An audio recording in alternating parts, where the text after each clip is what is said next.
Welcome to Let the Quran Speak. I'm Aisha, your host. Many Muslims around the world are preparing to spiritually gain the most that they can from this blessed month of Dhul Hijjah, the month where millions around the world embark on fulfilling the spiritual journey of Hajj. In an earlier episode, we talked about Hajj and what it entails. On today's segment, let's explore the spiritual components associated with Hajj and how it relates back to the time of Prophet Abraham. Welcome to the show, Dr. Shabir. Pleasure to be on. So in an earlier episode, we talked about sort of the technicalities of Hajj. Today we're focusing a little bit more on the spiritual dimension. So let's go back to who was Hajj initially prescribed to, and how did it become one of the pillars of Islam? The Quran says that Abraham and his son raised the foundations of the sacred house, and then God commanded him in the 22nd chapter of the Quran, وَأَذِّن فِي النَّاسِ بِالْحَجِّ, and make a proclamation among humankind to perform the pilgrimage. So it is from his proclamation or to his proclamation, we're all responding by going there and saying, Labbaik Allahumma labbaik. Here I am, God, at your service. I'm responding to the call. And this is highly spiritual. People go and they recite this like, because somebody's prompting them, say this, Labbaik Allahumma labbaik, and they're repeating it almost parrot-like, but if you think about it, it's highly profound. It's noted that some of our pious persons in history would sometimes faint at just saying this, because to them it's tremendous. Here I am saying that I'm here at your service, God, but what if God's response is that no, you're not fit here to be at my service? So it gives a tremendous sense of closeness to God to be part of this Hajj experience. What about the different stages in Hajj? How does that help rejuvenate one's spirituality? At every stage, there is a close connection with God and a renunciation from the things of this world. From the time a person is about to leave home for pilgrimage, one is already in the mindset that says, okay, I'm going to pilgrimage. This pilgrimage promises to erase all of my sins and give me a new slate in life, a blank and a clean slate without any previous sins. So before I go to perform the Hajj, I want to ask forgiveness from people around me. If I've harmed somebody, I want to repair that harm. If I said a harsh word to somebody, I want them to forgive me for that, or to say it back to me if that's what they would like to. But I want to leave free. So I don't want to owe anybody anything if I can help it. I don't want to leave any debts unsettled, especially if I've harmed somebody. Let it all be settled before I leave. So there is a sense of seeking forgiveness already. That's a deep spiritual experience. And is that just seeking forgiveness from people? Is there also an element where people seek forgiveness from God to be able to even embark on this journey as well? Usually it's not stated this way, but it wouldn't be out of the question for a person to ask God for forgiveness for previous sins, even from the inception.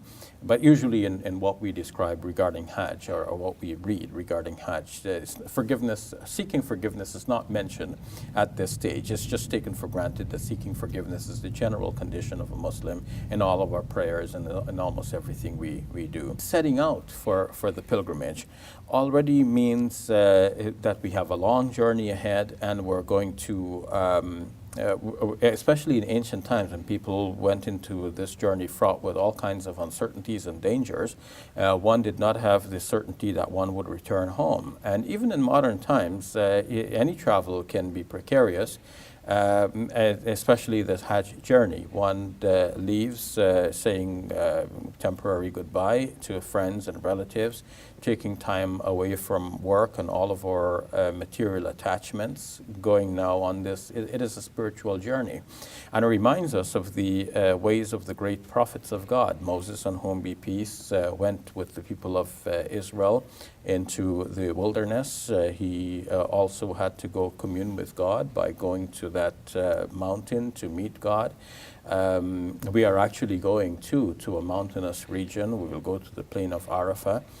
Jesus, on whom be peace, according to the Gospels, was driven into the wilderness by the Holy Spirit, and he spent 40 days and 40 nights there. So we are actually in the footsteps of the great prophets by making this spiritual journey. We arrive in Mecca, and we feel fortunate that God has actually given us the opportunity to come here, because not everybody gets to come. So a lot of people think about it, dream about it, maybe even start saving some money to get there, but never actually get there. So it's a great privilege that God gives us the opportunity. When we see the Kaaba, this is like the object of our quest. We cannot see God, and we must stay away from the kind of black and white thinking, all or nothing, or absolute type of thinking, where it's either absolutely this way or absolutely that way. Yes, we don't worship idols in the Islamic faith, and we don't regard the Kaaba as God's own dwelling place. But this is what we would say is one of the sha'air of God, it is one of the signs of God, one of the sacred places that are attached with remembrance of God and with sacred history. So when we see the Kaaba, that's like a dream come true, and it's a deeply spiritual experience, because this for a Muslim is almost like as close to God as you will get in this life. People go and hold on to the cloth that covers the Kaaba, which is called the kiswa in Arabic. And prior to Islam, people already had that idea that they go and hold on to the kiswa. And by doing that, they had the sense that they're almost like holding on to God's garment here. Of course, God is not like us, He doesn't wear our garments. But there is that deep sense and feeling of attachment with God. They go and they hold on to the what is called the multazam, the gate or the door of the Kaaba. I've also heard when you're going around the Kaaba, that's also symbolic in that God is the center and sort of where, that's the central purpose of why we're here. And so that's also a sort of a spiritual element as well of that. Yes, I don't know if anyone describes it in any book that I've read, but of course sometimes we read things and it slips by us. I don't recall that anyone said that when we circumambulate, we have the idea that God is at the center. But certainly the mosque is at the center. I think I meant more like in the center of your life, and that's your sole purpose. Yes. In that perspective. Yes, yeah. of course. God is at the center of our life, and going through this motion actually unites us with the rest of the community in a very strong manner, because there you will see that people are with all kinds, all different colors, speaking different languages. People are there, circumambulating together. That too is a deep spiritual experience, giving us this strong sense of faith, knowing that people have come here from all around the world, sacrificing their life savings in many cases just to make this journey. So it is a deep spiritual experience. What about, there is also the Umrah. So how does that also relate to sort of walking the footsteps of the Prophet and one of the Prophet's wife? Mm-hmm. Yeah, so the Umrah, of course, is a minor part of the Hajj itself, and the Umrah might be done even separately apart from during the Hajj program. But walking in the footsteps of the Prophet Abraham's wife, this is also a spiritual experience, in that it is related that when Abraham left his wife and child, it was not outside of the plan of God, and God's plan was to take care of this woman and her child. But after some test, and she passed her test. The test involved her looking for water for her child. So in the Islamic narrative, she went from one mountain to another, from Safa to Marwa, the two mountains, and she's looking around to see if she might find anyone with some water for her baby, but she could find no one. She went back and forth in this state of turmoil until eventually an angel called out to her, and the angel struck the earth with his wings. And from there, the water began to gush forth, and it is from that water that Muslim pilgrims still drink to this day, and they bring some of it back to share with their friends and relatives. That's the well of Zamzam. So when Muslims walk that walk nowadays, they remember the story of this righteous woman, in our history, and a Muslim man is not too proud to walk in the footsteps of a woman here.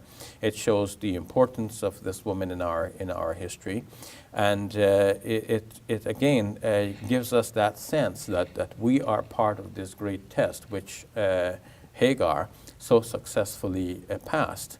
And we ourselves have to pass our own test. But all of this walking back and forth and moving from one station to another, from Mecca to Mina, to Arafat, to Muzdalifah, back to Mina, then back to Mecca to perform the final rites, it gives Muslims the sense of people on the Day of Judgment, marching in throngs, all before God's judgment seat.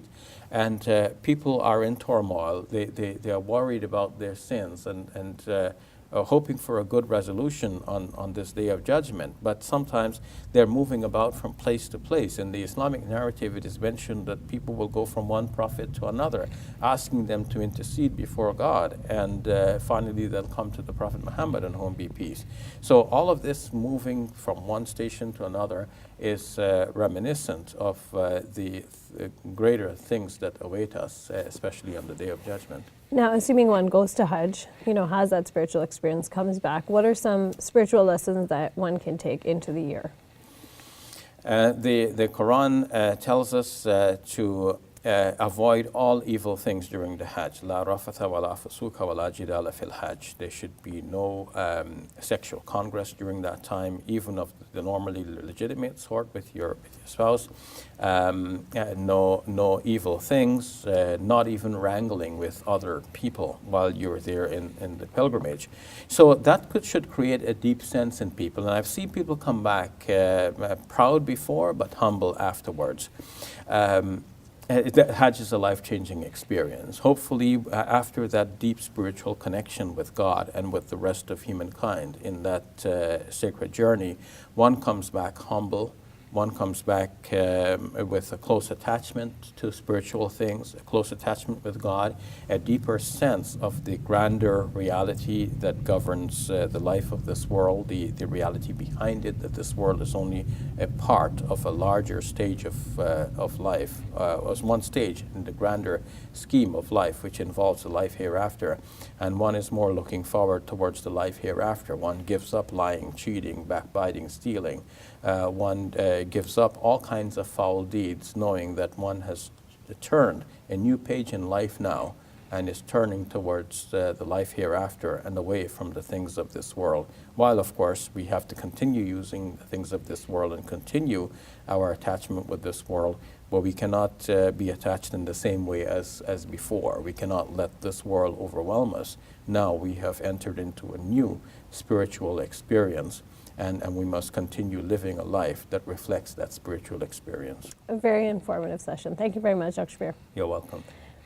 Hey YouTube, we hope you benefited from this video. If you liked it, or if you didn't, let us know in the comments below. And if you're interested in learning more, check out some of our other videos. And don't forget to subscribe so you can get new videos every Monday, Wednesday, and Friday.